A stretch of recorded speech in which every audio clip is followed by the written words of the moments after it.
Hey,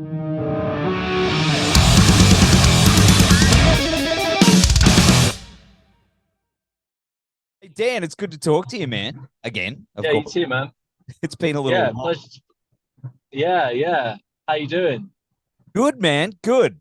I mean, I'm pretty damn stoked, I've got to say, because well, architects come back to Australia, and man, I can't wait to see you guys again. It's going to be incredible. Yeah, man. It's it's funny because we finished uh, the last two trips we did before the pandemic were both Australia because we were over in I want to say August 2019, and then we came over just on a one UNIFY Mm. festival show at the start of 2020.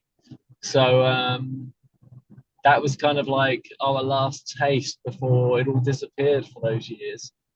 And like there was a while there where if we would, I think everyone was starting to get convinced that well maybe we would never go back. You start to fear the worst, and you Mm. see maybe some corners of the media speculating on that kind of thing.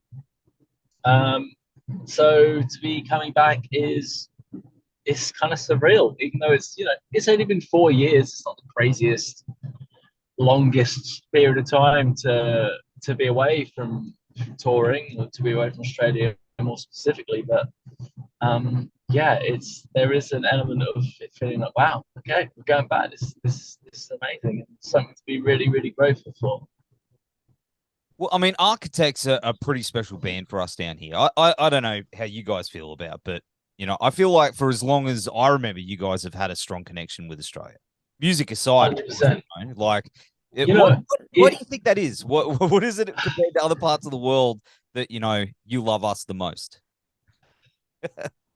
well, like I mean, it's a two-way thing, right? I mean, we certainly would love Australia. I mean, Australia is obviously a beautiful country and the climate is nice, reprieve from our climate in the UK. But like it wouldn't be a special relationship for us if Australia didn't like us. And um, we we hit it off. Mm. When we first came, we were lucky. I think the stars aligned to a degree because we our first trip there was supporting Parkway Drive, so we were given an amazing first opportunity. Right, that's we couldn't have asked for a better first tour of Australia. Mm. That the other thing was that Australia was the last country on the international touring circuit, like that we went to. We had done all of Europe, States, Canada, Russia. We had been around the block, and we had cut our teeth, and we had just released Hollow Crown, which was an album that kind of first put us on the map. We were kind of screaming into the abyss a little bit when we were touring. We were touring the States before that on albums before Hollow Crown and really treading water. So when we came to Australia, we were kind of in our stride. We'd released a good album. Mm. We were put on a great tour in front of a crowd that were interested, and it snowballed. And we were given good opportunities after that. We came with Soundwave and Amity Affliction then brought us out a couple of times, and we had some good headline shows.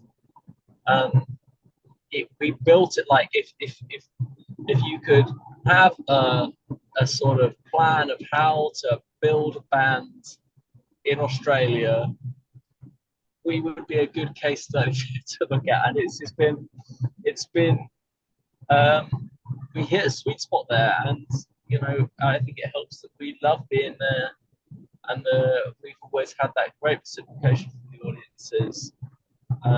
So yeah, Australia is like Australia.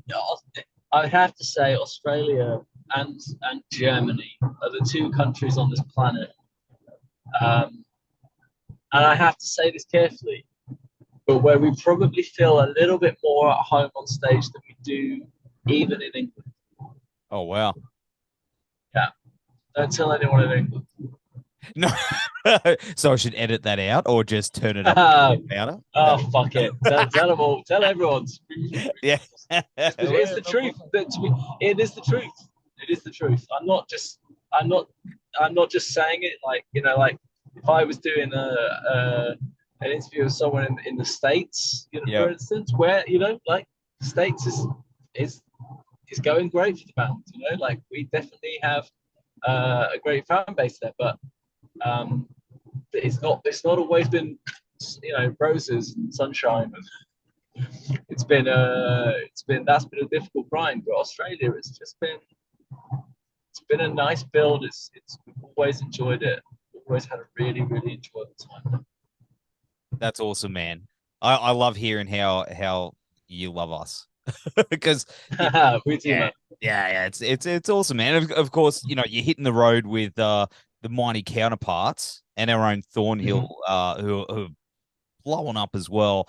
Now, I recently spoke to Brendan from Counterparts, and he had nothing but awesome things to say about you guys, not only as a band, but as people and how you treat other bands on the road. Like he said, how you guys went to battle for them for better slots, and they when they were on Yeah, early, and that's pretty rare, in the industry. Is that because you feel like you've been in their shoes before? yeah, Starting out. 100%.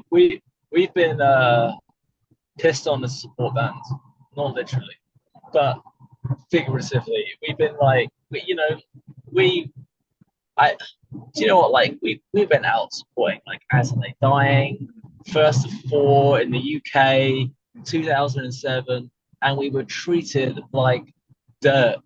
We treated and I think that was our first experience of. Before that, we were touring with other UK bands. We had maybe done some stuff with, early days, Bring Me the Horizon, Mm. um, and we were just kind of just kids, you know, and so were the other bands we were touring with. But I remember when we went out of Adelaide Dying, and it was the first time we had toured, got an opening slot for an American band that had come over, and they just couldn't have given less of a fuck about us. It's easier Oh, to say that in public now. He's paid someone to try and kill his wife, but um, and to be honest with you, even more recently, we went out supporting Biffy Clyro in the UK, and they were great shows. And I'm a big fan of Biffy Clyro, but like it was a jarring experience how we got treated. Like we were turning up and like we wouldn't be given food, or we were like would be given 10 minutes to sound check, or we would be put in the cupboard, as the dressing room for the day. Like this is us now, yeah, yeah. like Like what? we were like we had just come off the back of headlining arenas off our own backs. So like that definitely refreshed our memories of like how poorly or how it feels to get treated that way, how it feels to get treated as like the headliner doesn't give a fucking shit about your experience on the tour. And I think like don't get me wrong, it's easy to get wrapped up Yeah, yeah. as the band gets bigger and you're headlining, you kind of just like, well, this is just about us, this is our show, people come to see us. But it's often not the case. I think, especially in metal and hardcore, it's often not just about the headliner. It's about the other bands as well. It's about the support acts, and they deserve to be treated with dignity and respect, just like anyone else in this world. So yeah, I've heard Brendan express that before. We love Brendan. He is absolutely hilarious. He communicates in a way that only I could dream of communicating. Yeah, we've got a lot of time for counterparts. We toured bars with them around Canada like 12, 13 years ago. We've done the hard yards with them, Mm. and I love to see them succeeding. I love to see them continuing to grow, continuing to pick up momentum. It's and also, by the way, with like no compromise really to their sound. Like it's not straightforward stuff. Yeah. It's challenging music. And the great thing is that people are willing to listen. And yeah, I love to see that. And it's the same account with Thornhill.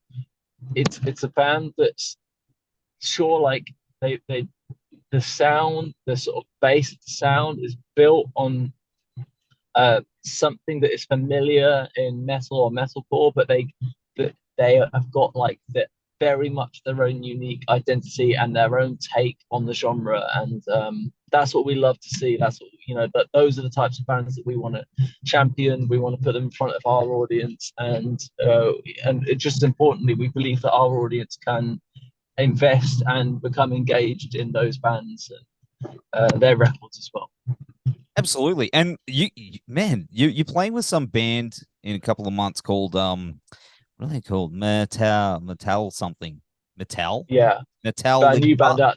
They're new Yeah, guys. new band out of the Bay Yeah. Area, San Francisco band. Yeah, Hmm. yeah, they're Bit good bands. thrashy. Bit thrashy. Bit Yeah. flashy, yeah. Got some cool. They got some cool stuff. They're doing their best. They're doing their best. God bless them. Man. Yeah, we just thought we'd help them out and help them shift a couple extra tickets. Yeah, no, I mean I that's love it. it's honestly like everything still surprises me with our bands, and Mm.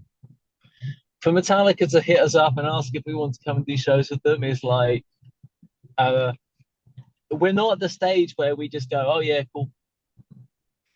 You know what I mean? Yeah. It's I'm still just like a kid. Oh, I'm sort of part kid, part dad changing nappies. And no part of me is rock star drummer playing stadiums with Metallica. So when that opportunity comes around and that is the reality, it's quite a shock to me. It really is. It's incredible, dude. Like as a band I've seen several times down here, and to see how you guys have evolved and grown into this just absolute monster, and still keep your head it's head on your shoulders about it all is it's just awesome, man. And and that's I think that's why another reason why so many people are behind you as well, because you're not just an incredible band, you're a bunch of really good dudes. You've always been really nice to me when I've spoken to you guys. But where do you go from here? I mean, what's the next step? What's the bucket list look for you, man? Like what's next? Uh, yeah, well, I always say that we're beyond the bucket list. I mean, like miles beyond the bucket list. It's funny because I always you hear a lot about how important it is to set goals in order to achieve in this world, but like, man, we had ticked all our bucket lists by the time 1,000 people came to see us in London. Wow. I was already done. I had already taken the band as far as I ever dreamt it could go.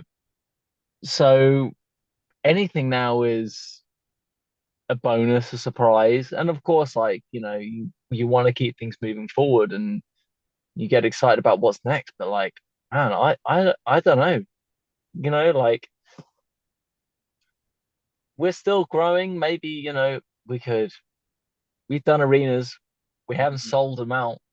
Let's sell out arenas. Let's headline some festivals. So, I suppose that's the next step. But like, I'm not really. It's not. My focus isn't in that at all. My focus is truly just in like I just want to write songs that excite me. And that's literally it.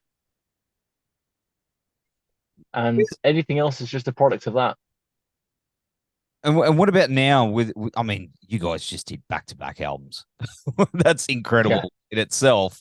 And they're both like absolute bangers. But have you guys got more material that you're ready to drop in the near future? Like you guys are on fire. Well, I think it'll be a little while before we release another album because these two came so close together Mm. and we haven't done much touring. But that's not to say that there won't be music. There will be songs that come out. I think we will sort of drip feed some songs out over the next couple of years. Ideas are already flying around. I think about it all the time. So like I find it very hard to pump the brakes on the creative process. I find it very hard to pump the brakes on the desire to make new records. So we're going to do our best to just slow the record side of things down a bit, but we will be right. We will still be making music. I think about new songs. 50% of my waking hours are thinking about that. And um, yeah, it's inevitable that there will be a song that gets completed that excites us, and we think this has to come out. So I'm not sure when that will be, but yeah, I mean, who knows? Maybe even by the end of the year there'll be something. I don't know, but it's definitely not out of the question. And being a dad as well, like, has that Yeah. changed your approach to songwriting? I know there's some guys I've spoken to throughout the years that have said like being a dad and becoming a dad has changed their perspective and the way they approach their own songwriting. Has that changed for you at all? Do you know what?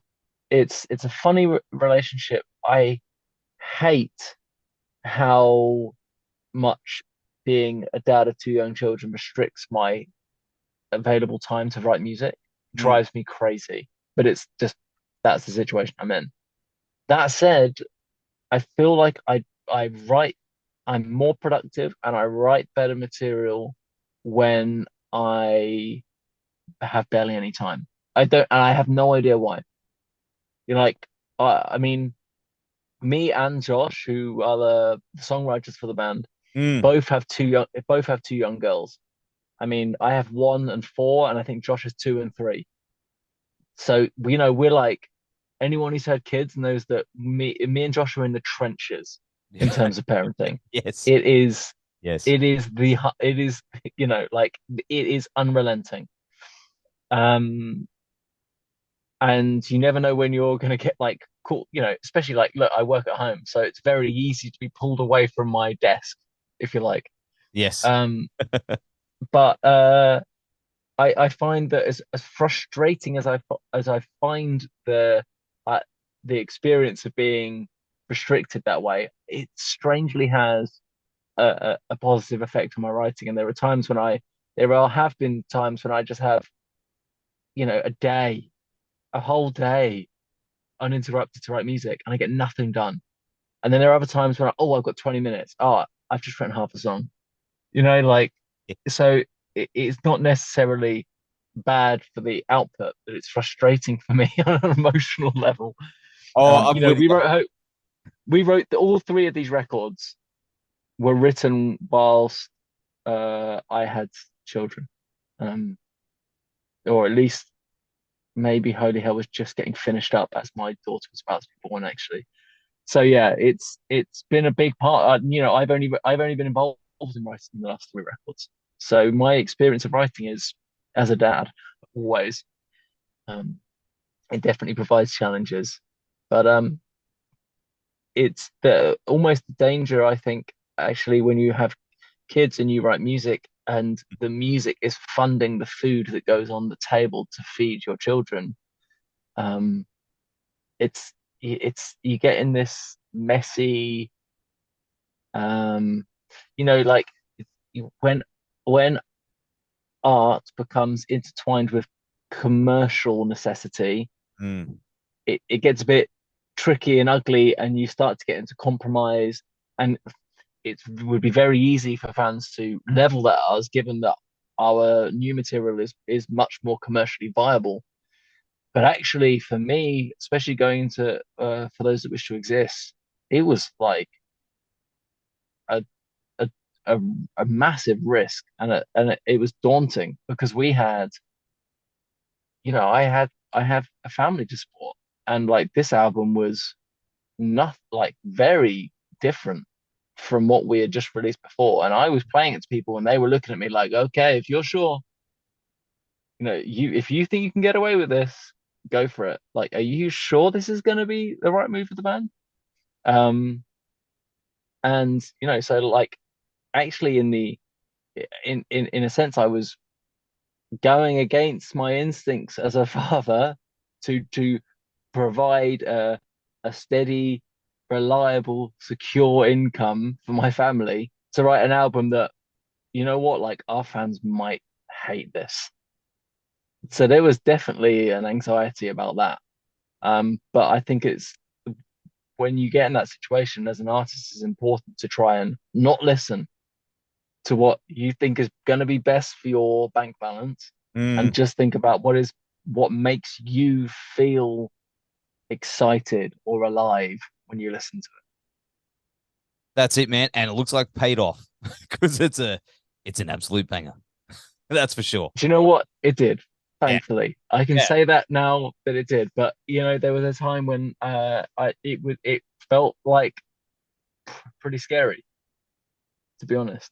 Man, man. Well, we look forward to seeing what you come up with next under that pressure too, because I've been there, man. I know exactly what it's like. It's the Oh, daily struggle. It's the it's daily gonna struggle. upset. Yeah, absolutely, daily struggle, man. But yeah, no, we're gonna write another album that's gonna upset loads of people and Yeah, please that's what lots we of do. others. Oh, Yeah, I I'm looking can't forward to it. wait. Well, man, hey, we wouldn't be without them though. Love those little guys. Oh yeah, Their absolutely. lives. It's Oh yeah, you you'd die for them. They must be doing something right. oh, absolutely, absolutely. I love it. But hey, in the meantime, though, dude, we're going to be seeing you down here. Tour kicks off on February 17, and I'll be seeing you in Brisbane. We'll have all the links down here in the show notes, mate. Thanks so much for hanging out on your big massive drive, and you got your Thanks. flight on the way soon. And but we'll have Yeah, it ready for you. yeah, man. Can't wait. Can't wait. Take care, brother. Pleasure talking to you. You too, Yeah, man. take care, man. See you, See man. you Bye. soon.